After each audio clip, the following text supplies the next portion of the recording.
Hello guys, welcome to my YouTube channel. இன்றைக்கி நம்ம வீடியோவில் என்ன பார்க்க போகிறோன்னா, ஒரு சிம்பிள் குழம்பு ரெசிபி தான் பார்க்க போகிறோம். இதுக்கு உங்ககிட்ட கருப்பு உளுந்தும் துவரம் பருப்பு இருந்தாலே போதும். அதாவது இந்த தோசைக்கெல்லாம் செய்வோம் நம்ம கருப்பு உளுந்து, அந்த உளுந்து.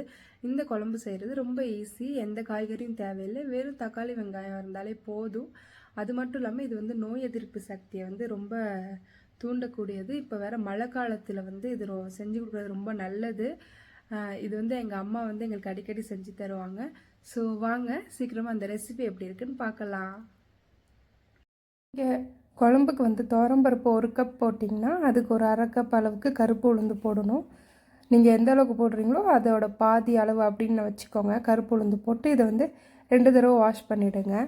இதை வாஷ் பண்ணதுக்கப்புறம் அப்படியே எடுத்து இது கேஸில் அப்படியே வச்சிடலாம்.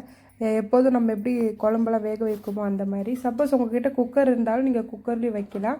ஏன்னா குக்கரில் ரொம்ப சீக்கிரமாக வேகும். எப்போதும் பருப்பு எந்த அளவுக்கு வேகிறதுக்கு டைம் ஒதுக்குறீங்களோ அந்த அளவுக்கு ஒதுக்குனாலே போதும். அதுக்கப்புறம் இதில் நம்ம கொதிக்கும் போதே ஒரு 6-7 பல் பூண்டு, அப்புறம் பச்சை மிளகா இருந்தால் கீரி சேர்த்துக்கோங்க. ஆனால் இப்போ பச்சை மிளகா இல்லாதனால நான் காஞ்ச மிளகா தான் யூஸ் பண்ணுவேன்.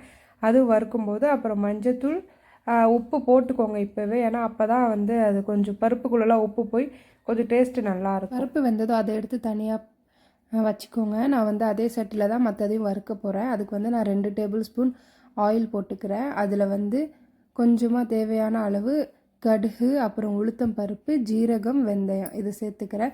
கடுகு ஜீரகம் இருந்தாலே நல்லா தான் இருக்கும். ஆனால் அது போட்டால் இன்னும் கொஞ்சம் நல்லாயிருக்கும், அதனால தான் அது சேர்த்துருக்கேன். அப்புறம் கொஞ்சம் கருவேப்பிலை போட்டுக்கோங்க. கருவேப்பிலை போட்டு என்கிட்ட பச்சை மிளகா இல்லாதனால நான் காஞ்ச மிளகா போட்டுக்கிறேன். ஆனால் பச்சை மிளகா போட்டால் இன்னும் நல்லாயிருக்கும். அப்புறம் அது கூட வெங்காயம் போட்டு நல்லா வறுத்துருங்க. வெங்காயம் கொஞ்சம் பொன்னிறமாக ஆனதுக்கப்புறம் அதில் தக்காளி போட்டுக்கோங்க. இதுக்கு பெரிய சைஸாக இருந்தால் 1, சின்னதாக இருந்தால் 2 வெங்காயம் தான் நான் யூஸ் பண்ணிக்கிறேன். தக்காளியும் 1 தான் நான் யூஸ் பண்ணியிருக்கேன். அது நல்லா வறுத்துருங்க.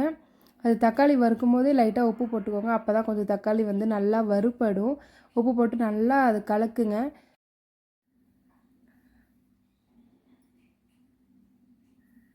பாருங்கள், கொஞ்சம் நல்லா கலந்துருச்சு. இப்போ நம்ம கேஸை கொஞ்சம் சிம்மில் வச்சு இதில் கொஞ்சம் மசாலாலாம் சேர்க்கணும். அதனால் கொஞ்சம் கேஸை சிம்மில் வச்சுக்கோங்க. அது மசாலா சேர்க்குறதுக்கு முன்னாடி கொஞ்சம் தண்ணி ஊற்றுங்க. சும்மா லைட்டாக அந்த தக்காளி ஊறுற அளவு. இல்லைன்னா நம்ம மசாலா சேர்க்கும்போது அது கருகிடும். கருகி நல்லாவே இருக்காது, நல்லா பிளாக் கலரில் மாறிடும். அதனால லைட்டாக தண்ணி ஊற்றிக்கோங்க. ஊற்றினதுக்கப்புறம் இப்போ மசாலா சேர்க்க ஆரம்பிச்சிடலாம். மசாலாவுக்கு நான் 2 டேபிள் ஸ்பூன் சாம்பார் பொடி, குழம்பு மிளகாத்தூள் எதாக இருந்தாலும் ஓகே தான். அதுக்கப்புறம் கொஞ்சமாக கரம் மசாலா சேர்த்துக்கோங்க. அப்புறம் ஒரு மிளகாத்தூள் கொஞ்சமாக, அதுக்கப்புறம் தனியாத்தூள் கொஞ்சம், அப்புறம் மஞ்சள் சேர்த்துக்கோங்க.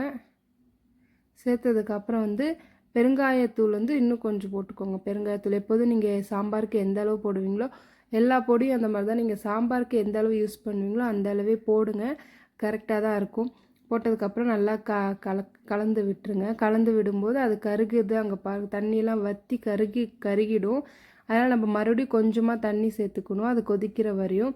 ஏன்னா கொஞ்சம் தக்காளியெல்லாம் வறுக்கலை, அதனால் தக்காளியெலாம் நல்லா கொஞ்சம் அதை மசிச்சு விட்றதுக்காக கொஞ்சமாக தண்ணி சேர்த்துக்கோங்க. சேர்த்து விட்டதுக்கப்புறம் கொஞ்சம் இதே மாதிரி பண்ணிவிடுங்க. பாருங்கள் எப்படின்னா கலர் நல்லா செவந்து வந்திருக்கு. இதுக்கப்புறம் நம்ம வேக வச்சிருக்க தனியாக எடுத்து அந்த பருப்பை சேர்த்துடலாம். கருப்பு பருப்பு, உளுந்து பருப்பு ரெண்டுத்தையும் சேர்த்து நல்லா கலக்குங்க. அந்த மசாலா அந்த பருப்புக்குள்ளே போகிற அளவுக்கு கலந்து விடுங்க. கலந்து விட்டதுக்கப்புறம் பருப்பு பாருங்கள் கொஞ்சம் கட்டியாக இருக்குது. அதனால் உங்கள் சாம்பார் பதத்துக்கு எவ்வளோ வேணும் அப்படின்னு பார்த்து அந்த அளவுக்கு தண்ணி ஊற்றிடுங்க.